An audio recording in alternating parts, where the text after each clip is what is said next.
దేవునికి స్తోత్రం. టాపిక్ ఏంటంటే the most expensive thing in the world.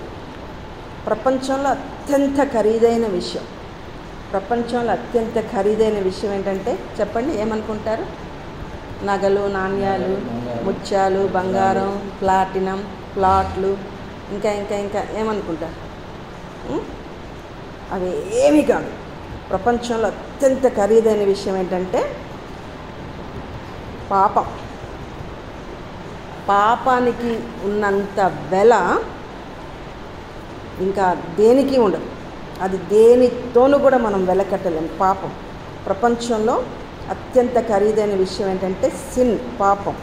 దావీదు జీవితంలో పాపం చేశాడు, పశ్చాత్తాపడ్డాడు. కీర్తనల 51:32 రాశాడు కదా, ఇది మనకు అందరికీ తెలుసు. అయితే ఈ పాపం చేయటంలో 5 విషయాలు ఉన్నాయి. High cost of sin. High cost of సిన్లో మనం చేసే పాపానికి దేవుడు హై కాస్ట్ చెల్లించాడు. ఏంటా హై కాస్ట్? అందరికీ తెలుసు, యేసయ్య రక్తం. అయితే ఈ హై కాస్ట్ ఆఫ్ సిన్లో ఐదు పాయింట్లు ఉన్నాయి. ఫస్ట్ది ఏంటంటే the high cost of committing sin. Committing sin అంటే పాపం చేయటం. పాపం చేసినందుకు చాలా ఖరీదు చెల్లించాలి. రెండోది the high cost of covering sin. చేసిన పాపాన్ని కప్పుకుంటే చెల్లించాల్సిన ఖరీదేంటి? ఫస్ట్ది ఏంటి? Committing sin. The high cost of committing sin అంటే మనము చేసిన పాపానికి ఎంత ఖరీదు చెల్లించాలి. మొదటిది పాపం చేసినందుకు. రెండోది చేసిన పాపాన్ని కప్పుకుంటే ఎంత ఖరీదు చెల్లించాలి. మూడవది చేసిన పాపాన్ని ఒప్పుకుంటే the high cost of confessing sin. ఒప్పుకుంటే, పాపాన్ని ఒప్పుకుంటే దానికి ఏంటి, దాని కాస్ట్ ఏంటి. నాలుగోది వచ్చేసి the high cost of cleansing sin. పాపాన్ని కడుగుకుంటే వచ్చే ఇదేంటి. తర్వాత the high cost of conquering sin. పాపాన్ని జయించటం. ఇది పాపంలో 5 విషయాలు. పాపం చేయటంలో ఫస్ట్ ఇదేంటి? The high cost of committing sin, covering sin, confessing sin, cleansing sin, conquering sin. అంటే పాపం చేయటం ఒక ఎత్తు, చేసిన పాపాన్ని కప్పుకోవటం ఒక ఎత్తు, రెండవది ఒప్పుకోవటం ఒక ఎత్తు, మూడవది కడుగుకోవటం ఒక ఎత్తు, నాలుగోది జయించటం. అయితే పాపం చేయటం అనే దశ నుంచి పాపం జయించడం అనే దశకి మనం ఎదగాలి దేవుని బిడ్డలు. కమిటింగ్ సిన్ నుండి కాంకరింగ్ సిన్ వరకు మనం ఎదగాలి. పాపం చేయటం నుండి పాపాన్ని జయించడం వరకు ఎదగాలి. అయితే పాపాన్ని ఒప్పుకోకుండా కప్పుకుంటే ఏమవుతుంది, కప్పుకోకుండా ఒప్పుకుంటే ఏమవుతుంది, ఇవి మనం రాబోయే రోజులు ఎదుగుదాం. పాపాన్ని ఒప్పుకోకుండా చాలామంది కప్పుకుంటారు, దానికి ఎంతో టాలెంట్ కావాలి. తర్వాత కొంతమంది కప్పుకోకుండా ఒప్పుకుంటారు, అప్పుడు ఏమవుతుంది?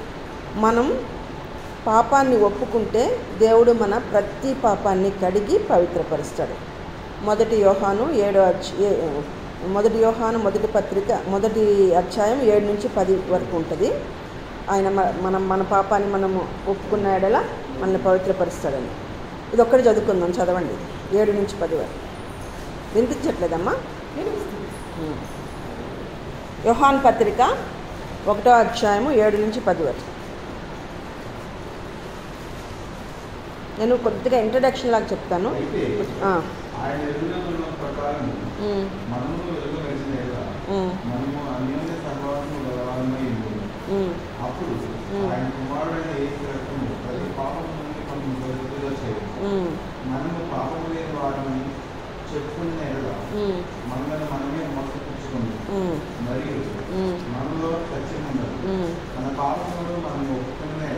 మన పాపములను మనం ఒప్పుకొని ఎడల ఆయన నమ్మదగిన వాడును నీతిమంతుడును గనక ఆయన మన పాపములను క్షమించి సమస్త దుర్నీతి నుండి మనలను పవిత్రులుగా చేయాలి. ఇది పాపం ఒప్పుకోవటంలో దేవుడు మనల్ని, మన పాపాలను క్షమించి సమస్త దుర్నీతి నుంచి పవిత్రులుగా చేస్తాడు. దేవుని దృష్టిలో విశ్వమంతటిలో కూడా గొప్పది మానవుడి యొక్క ఆత్మ. ఈ దేవుని దృష్టిలో మనమంతా ఇది గొప్పది ఇది గొప్పది, మన పర్స్పెక్టివ్ వేరు, గాడ్స్ పర్స్పెక్టివ్ వేరు, దేవుడి దృష్టి వేరు, మన దృష్టి వేరు. మనకి ఇక్కడ ఏవేవో గొప్పగా అనిపిస్తాయి, కానీ దేవుని దృష్టిలో అన్నిటిలోకి విలువైనది మానవుడి యొక్క ఆత్మ. అందుకే ఒక్క ఆత్మ కనుక రక్షించబడితే పరలోకంలో అంత ఆనందం, పండగ కలుగుతుంది. ఒక వ్యక్తి లోకమంతా సంపాదించుకొని తన ప్రాణాన్ని పోగొట్టుకుంటే అతనికి ఏం ప్రయోజనం అని వాక్యం చెప్తుంది. ఒక త్రాసులో దేవుడు సృష్టించిన సర్వ లోకాన్ని ఒకవైపు, ఒక వ్యక్తి ప్రాణాన్ని ఒకవైపు పెడితే ఈ ప్రాణమే ఎక్కువ తూగుతుంది. ఎందుకంటే దేవుడికి ఈ సర్వ సృష్టి కంటే, సర్వలోకం కంటే కూడా ఈ ఒక్క ప్రాణి చాలా ఇష్టం. కాబట్టి ప్రాణమే ఎక్కువ తూగుతుంది. అయితే మనుషులు తమ ప్రాణానికి ప్రతిగా ఏమి ఇవ్వగలరని వాక్యం చెప్తుంది కదా. మనిషి ప్రాణం చాలా ఖరీదైంది, విలువ కట్టలేనిది. మనుషుని ప్రాణం విలువ కలువరి శిలువలో చూపించబడింది. మనిషి ప్రాణం చాలా ఖరీదైంది, విలువ కట్టలేనిది. కానీ ఆ మనిషి ప్రాణం యొక్క విలువ కలువరి శిలువలో యేసయ్య చూపించాడు మనకి. మన ప్రాణం విలువ యేసయ్య రక్తంతో సమానం. ఎటువంటి రక్తం అది?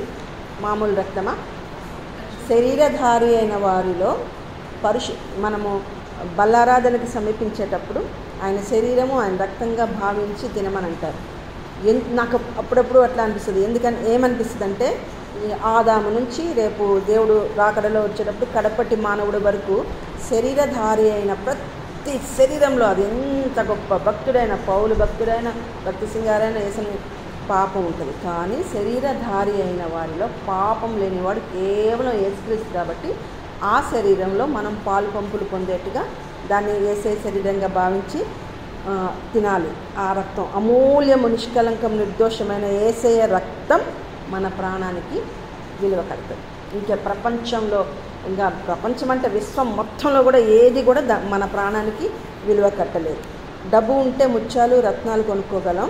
అమూల్యమైనది యేసయ్య రక్తం. దాన్ని ఎవరు కొనుక్కోలేరు, అది ఉచితంగా పొందుకోవాలి. మీరు చూడండి, చాలా వాటికి విలువ ఉంటుంది, కానీ గాలికి, నీటికి, ఇంకా దేవుడిచ్చే ఉచితమైన వాటికి, మనం దేవుడిచ్చిన ఈ ఊపిరికి విలువ కట్టలేదు. ఎందుకంటే విలువ కట్టలేని వాటికి ఏం పెట్టి విలువ కట్టుకుంటాం కాబట్టి అది అమూల్యమైనది యేసయ్య రక్తం. అధిక ఖరీదైంది మనిషి యొక్క పాపం. అమూల్యమైన రక్తం యేసయ్యది, అమూల్యమైనది యేసయ్య రక్తం. అధిక ఖరీదైంది మనిషి యొక్క పాపం. పాపము యొక్క మూల్యం ఎంత గొప్పదని తెలుసుకుంటే మనం ఇంకా పాపం ఎప్పుడు చేయలేం. పాపం గనక ఇప్పుడు మనం నెక్స్ట్ చాలా అవకాశం ఇస్తే మనం స్టడీ చేద్దాము. పాపం యొక్క మూల్యము ఎంత ఎక్కువ, అత్యంత ఖరీదైంది. ఈ ప్రపంచం మొత్తంలో టైటిల్ ఏంటి నేను చెప్పింది? ఈ ప్రపంచం మొత్తంలో అత్యంత ఖరీదైన విషయం పాపం. The most expensive thing in the world is sin. ఆ పాపము ఎంత ఖరీదైంది, ఆ పాపం యొక్క పర్యవసానాలు ఎంత మూల్యం మనం చెల్లించుకోవాలని తెలిస్తే మనం ఇంకెప్పుడు పాపం చేయలేం. 2 సమూయేలు 10వ అధ్యాయంలో దావీదు బత్షెబాతో చేసిన పాపం గురించి చెప్పబడింది. ఆ దావీదు బత్షెబాతో చేసిన ఆ పాపము, ఆ సందర్భాన్ని దావీదు చేసిన తర్వాత, పాపం చేసిన తర్వాత, అది వసంతకాలం యుద్ధానికి అనుకూలమంట. అయితే యోవాబు ఆయన సైనికులు అందరు కలిసి యుద్ధం చేస్తుంటే ఈయన మిద్దె మీద అటు ఇటు తిరుగుతూ బత్షెబాను చూసి పాపం చేశాడు. ఉండవలసిన చోట ఉండకుండా పాపానికి అవకాశం వచ్చింది.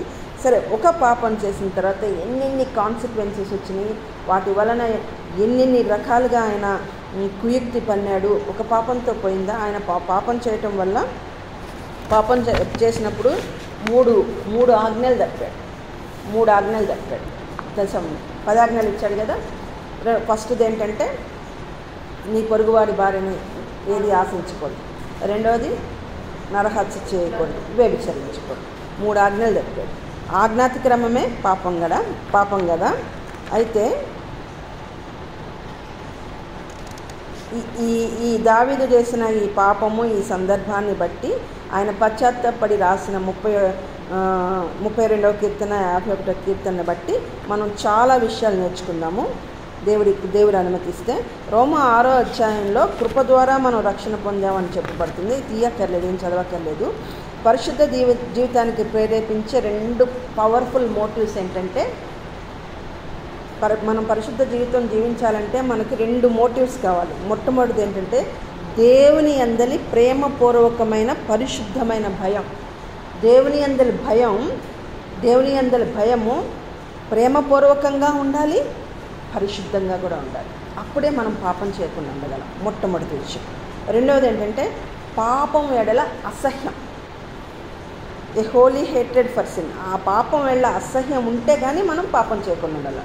లేదు, దేవుని గురించి తెలుసుకుంటే, దేవుని గురించి అపారమైన జ్ఞానము వాక్యం ద్వారా తెలుసుకుంటే, దేవుని వల్ల మనకున్న భయం, పరిశుద్ధమైన భయము, ఆయన మీద మనకున్న ప్రేమ, ఆయన గురించి ధ్యానిస్తూ ఉంటే ఆయన మన మీద చూపితే అంత గొప్పవాడు, ఇంత పనికిమాలిన వాళ్ళు, ఎందుకు పనికిరాని వాళ్ళను మన మీద ఆయన చూపిస్తున్న ఆ ప్రేమను కనుక మనం ధ్యానిస్తుంటే మనం సరెండర్ అయిపోతాం. సజీవ యాగంగా రోమాపత్రికలో చెప్పినట్టుగా సజీవ యాగంగా దేవునికి మనకు మనం సమర్పించుకుంటాం.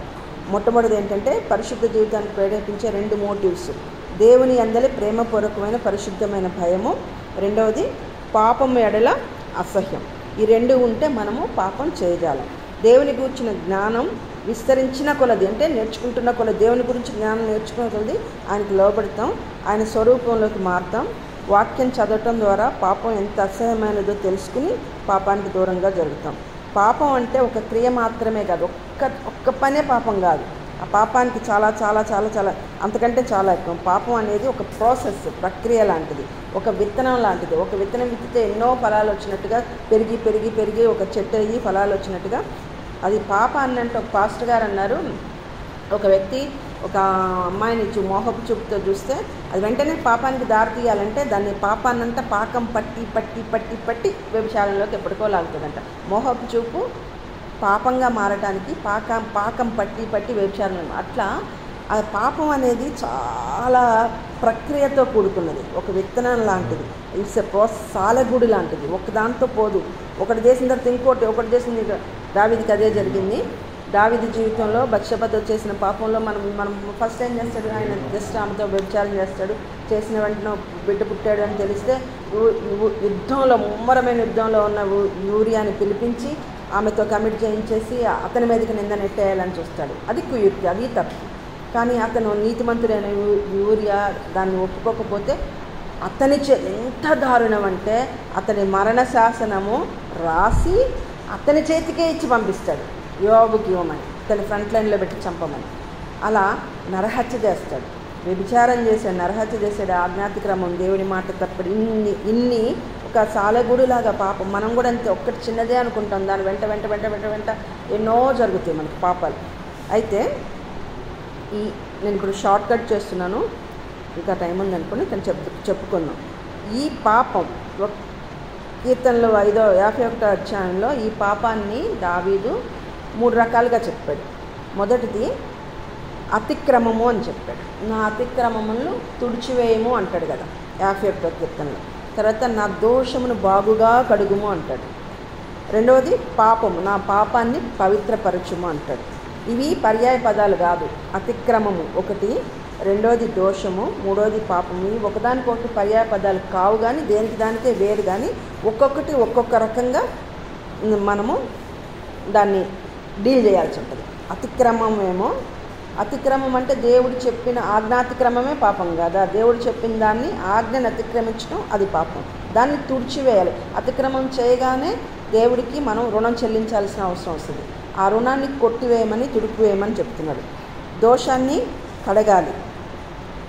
ఆజ్ఞ ఉన్నది అని తెలిసి కూడా పాపం చేయటం తిరుగుబాటు. దేవుని చిత్తంకు వ్యతిరేకంగా చేయటమే తిరుగుబాటు, రెబలియస్నెస్.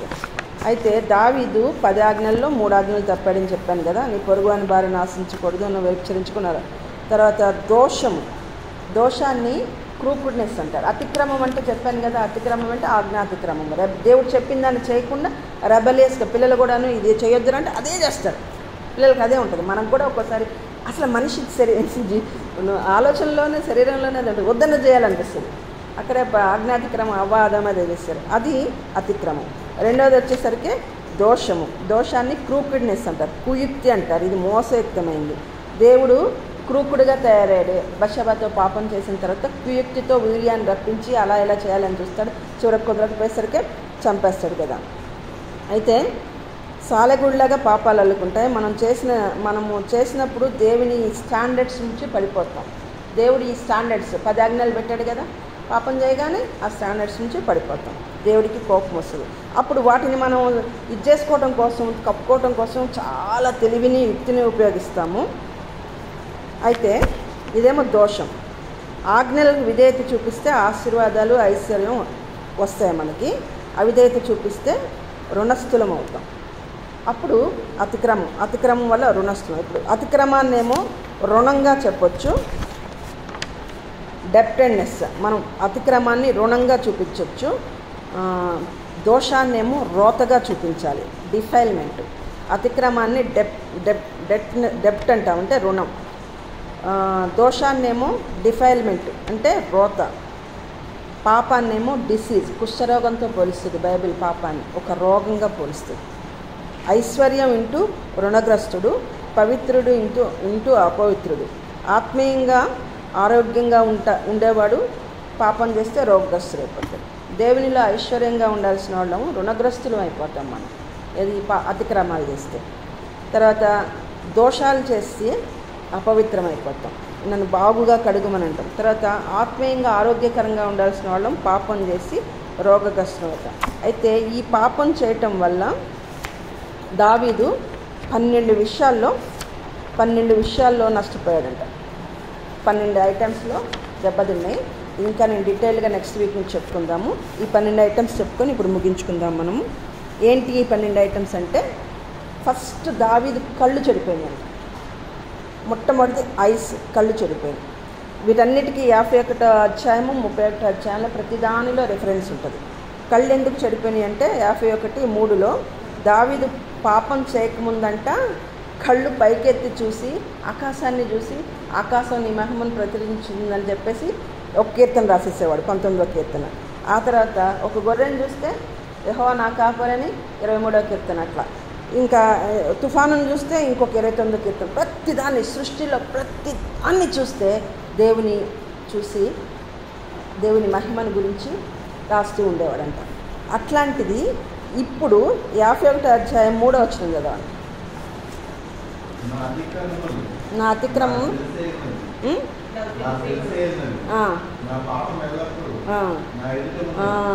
ఇప్పుడంటే ఆయన ఎదుట ఏం చేసినా కానీ పాపమే కనిపిస్తుందంట. ఇంకేమి దేవుడిని స్తుతించలేకపోతున్నాడు, దేవుడి సృష్టిలోని అందాన్ని చూడలేకపోతున్నాడు, ఆనందించలేకపోతున్నాడు. అట్లా ఆయన కళ్ళు చెడిపోయింది ఫస్ట్. ఆ తర్వాత రెండోది మైండ్ చెడిపోయింది. ఇక ఆ మైండ్లో ఏమేమి కుయుక్తులు పన్నాడో మీకు తెలుసు కదా. మైండ్లో పాపం చేసి ఆ నిందను ఊరియా మీద పంపించాలని చెప్పి రకరకాల కుయుక్తులు పంపాడు. అతని మైండ్ చేరిపోయింది. అతను చేసిన ప్రతి ప్రయత్నం ఫెయిల్ అయ్యేసరికి చివరికి చంపడానికి కూడా సిద్ధపడ్డాడు. మైండ్లో పాపం వచ్చింది. నేను షార్ట్ కట్ చేస్తున్నా. తర్వాత మూడోది ఆయన మైండ్కి వచనం ఏంటంటే, వచనం లేదు, 2వ సమూయేలు 11వ అధ్యాయంలో జరిగిందంటే చెప్పారు. తర్వాత మూడవది ఆయన చెవులు కూడా చెడిపోయినాయి అంట. ఉత్సాహ సంతోషగానం 8వ వచనం చదవండి. పాపం చేసిన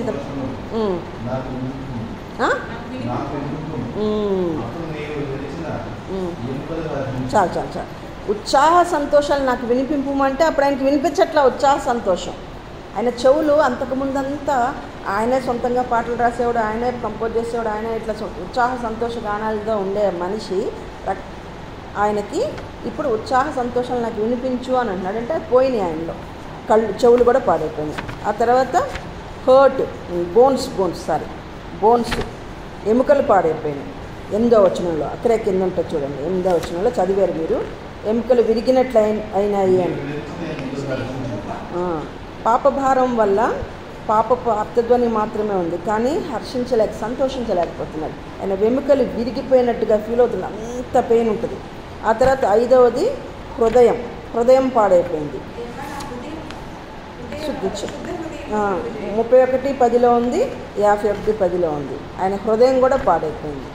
బయటకి కనిపించాయన్నీ కరెక్ట్ కాదు కదా. హృదయము చాలామంది బయటికి మంచిగానే ఉంటారు, కానీ నరహత్య చేయలేదంటారు, కానీ ఒక వ్యక్తిని ద్వేషిస్తే అది హృదయం పాడైనట్లే. అట్లా హృదయం పాడైంది ఇతుంది. నా హృదయం శుద్ధ హృదయం దయచేయండి దేవా అని చాలా బాధపడుతూ ఉంటాడు. ఆ తర్వాత స్పిరిట్, అంతరంగం, ఆయన అంతరంగం కూడా పాడైపోయింది. హృదయంలో దేవునితో స్థిరంగా ఉండాలి. మనం చర్చిలో ఎలా ఉంటామో బయట సమాజంలో కూడా అలానే ఉంటేనే స్థిరమైన భక్తి లేకుండా పోయింది ఆయనకు. హృదయంలో స్థిరమైన భక్తి ఉంటేనే దేవునితో సరైన రిలేషన్షిప్ ఉంటుంది. దివ్య మనస్కులు సమస్త విషయాల్లో అస్థిరులు. దావీదు పాపం చేసిన తర్వాత ఫస్ట్ ఇయర్ అంతా, ఒక సంవత్సరం అంతా ఆయన నాతాను ప్రవక్త పాపం చేసిన తర్వాత నాతాను ప్రవక్త వచ్చి హెచ్చరించే వరకు సంవత్సరం పట్టిందంటండి. సంవత్సరం అంతా ఆ పాపంలోనే ఎంజాయ్ చేస్తున్నాడంట. తను ఏం చేస్తున్నాడో చేస్తూ తన ఎంజాయ్మెంట్ తను చేసుకుంటూ పోయాడంట. ఆయన అంతరంగం పాడైపోయింది. ఫస్ట్ కళ్ళు పాడైనవి, మైండ్ పాడైంది, ఇయర్స్ చెవులు పాడైనవి, బోన్స్ పాడైనవి, హార్ట్ పాడైంది, స్పిరిట్ పాడైంది, ఫెలోషిప్ విత్ గాడ్ పోయింది. పాపం చేయగానే మొట్టమొదట మనకు కలిగేది ఏంటంటే మనం ప్రార్థన చేయలేం, హాట్ల పాడలేం, చర్చికి వెళ్ళబుద్ధి కాదు, దేవునికి దూరం అయిపోతాం, దేవునితో సహవాసాన్ని కోల్పోతాం. ఇందాక చదివిన వచనంలో ఫస్ట్ యోహాను పత్రికలో అన్యోన్య సహవాసం కలిగి ఉంటే మనల్ని దేవుడు క్షమిస్తాడు. ఆ అన్యోన్య సహవాసం కోల్పోతాం. అది ఒక చాలా భయంకరమైన, అంతమించిన పనిష్మెంట్ ఇంకోటి ఉండదు పాపానికి ఉన్న మెయిన్ పెద్ద పనిష్మెంట్ అంటే దేవునితో ఉన్న సహవాసం పోతుంది. తర్వాత 8వది జాయ్, అంటే రక్షణానందం పోతుంది. రక్షణానందం మరలా నాకు పుట్టించుము అని అంటాడు కదా 12వ వచనంలో. నీ రక్షణానందం మరలా పుట్టించుము, మనస్సు నాకు దయచు.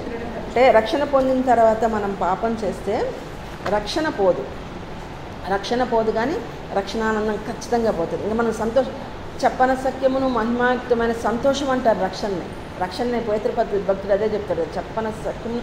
అటువంటి ఆ సంతోషం పోతుంది మనకి.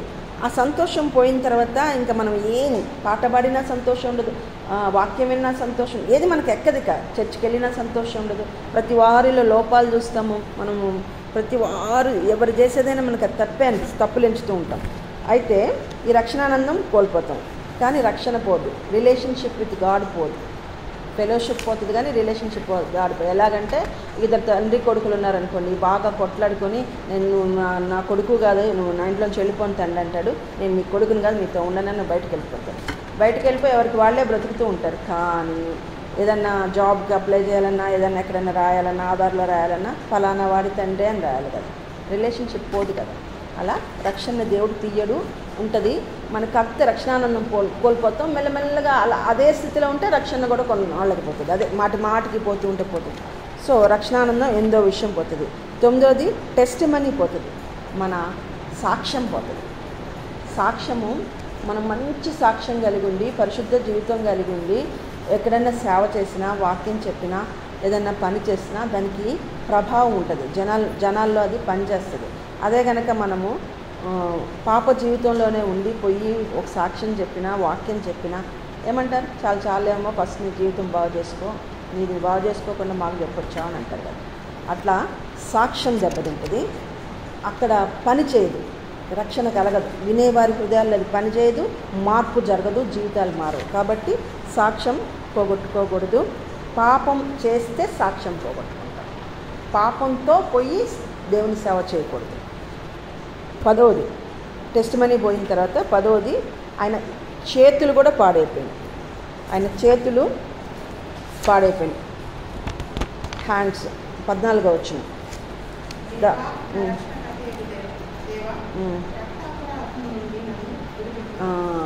ఆయన ఏం చేశాడు, నరహత్య చేశాడు, ఊరియాని చంపించాడు. ఆయన చేతులు రక్తసిక్తమయ్యాయి. యూరియాని ముమ్మరమైన యుద్ధంలో పంపించి చంపించడం వల్ల ఆయన చేతులు దోషమైపోయింది. సో రక్తాపరాధం ఆయన మీదకి వచ్చింది. అందువల్ల ఆయన చేతులు పాడైపోయింది. తర్వాత 11వ విషయం, ఆయన నాలుక పాడైపోయింది. నాలుక గురించి కూడా ఉంటుంది చూడండి ఒక వచనం.